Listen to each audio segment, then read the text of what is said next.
में monkey pox के cases आने और WHO के मंकी पॉक्स को पब्लिक हेल्थ इमरजेंसी घोषित करने के बाद आपके कई सवाल आ रहे हैं। आखिरी बार WHO ने ये घोषणा कोविड-19 के लिए की थी। ऐसे में आपका चिंतित होना स्वाभाविक है। क्या ये कोविड की तरह फैलेगा?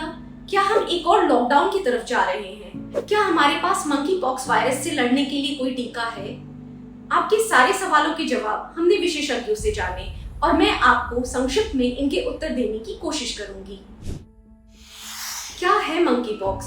मंकी पॉक्स एक वायरल बीमारी है जो मंकी पॉक्स वायरस से होती है। यह एक जूनोसिस है, जिसका अर्थ है कि यह रोडेंट और प्राइमेट जैसे जानवरों से मनुष्यों में आता है। मंकी पॉक्स कोई नया वायरस नहीं है। इसे सेंट्रल और वेस्ट अफ्रीका के कुछ हिस्सों में एंडेमिक माना जाता है, खासकर ट्रॉपिकल रेन फॉरेस्ट के क्षेत्रों में। यह कैसे फैलता है? यह एक ऐसी बीमारी है जो त्वचा से त्वचा के संपर्क या त्वचा के घाव के सीधे संपर्क से फैलती है। यह सांस से फैलने वाली बीमारी नहीं है। इसके अलावा जब तक व्यक्ति सिम्टोमेटिक नहीं है, तब तक वह व्यक्ति संक्रामक नहीं है। क्या यह एक STD है? यह निकट संपर्क से फैलता है, जिसका अर्थ है कि यौन गतिविधि से इन्फेक्शन फैलने का खतरा बढ़ जाता है, लेकिन यह इन्फेक्शन फैलने का एकमात्र तरीका नहीं है। मंकी पॉक्स किसी को भी हो सकता है। अब तक दुनिया में मंकी पॉक्स के कितने मामलों का पता चला है? WHO के अनुसार अब तक 74 देशों में मंकी पॉक्स के लगभग 17,000 मामले सामने आए हैं। यह बीमारी मार्च 2022 में स्वास्थ्य अधिकारियों के रडार पर आया।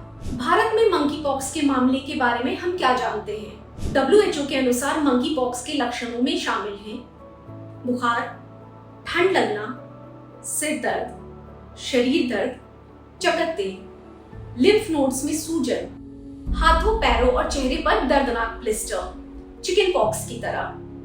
क्या हम एक और लॉकडाउन की तरफ जा रहे हैं? फिलहाल यह एक पब्लिक हेल्थ इमरजेंसी है। इसका मतलब यह नहीं है कि इससे लॉकडाउन हो जाएगा।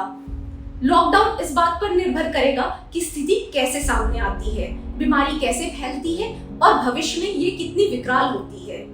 भारत में मंकी पॉक्स के दूसरे मामले का पता चलते ही स्वास्थ्य और परिवार कल्याण मंत्रालय ने सुरक्षा दिशा निर्देश जारी कर दिए थे। जिन लोगों में मंकी पॉक्स जैसे लक्षणों का संदेह है, उन्हें डॉक्टर से जांच करानी चाहिए, खासकर वो लोग जो ऐसे लोगों के संपर्क में आए हैं जिन लोगों में मंकी पॉक्स हुआ हो, या फिर वो जो उन क्षेत्रों में रहते हो जहां मंकी पॉक्स का पता चला है। इसका इलाज क्या है? चेचक, चिकन पॉक्स और अधिकांश वायरल इन्फेक्शन की तरह ही मंकी पॉक्स का भी कोई स्पेसिफिक ट्रीटमेंट नहीं है। अधिकांश रोगी सिम्टोमेटिक मैनेजमेंट के साथ कुछ हफ्तों में ठीक हो जाते हैं। क्या हमारे पास मंकी पॉक्स का टीका है? चेचक के टीके मंकी पॉक्स के खिलाफ प्रभावी पाए गए हैं। हालांकि 1980 में चेचक के खत्म होते ही टीके भी बंद कर दिए गए थे। फिलहाल मंकी पॉक्स के लिए US FDA ने 2 टीके अप्रूव किए हैं। यह जानना जरूरी है कि मंकी पॉक्स के ये केसेस नए हैं और साइंस अभी इनकी स्टडी कर रहा है। हम समय समय पे आपको मंकी पॉक्स से जुड़ी जानकारी देते रहेंगे।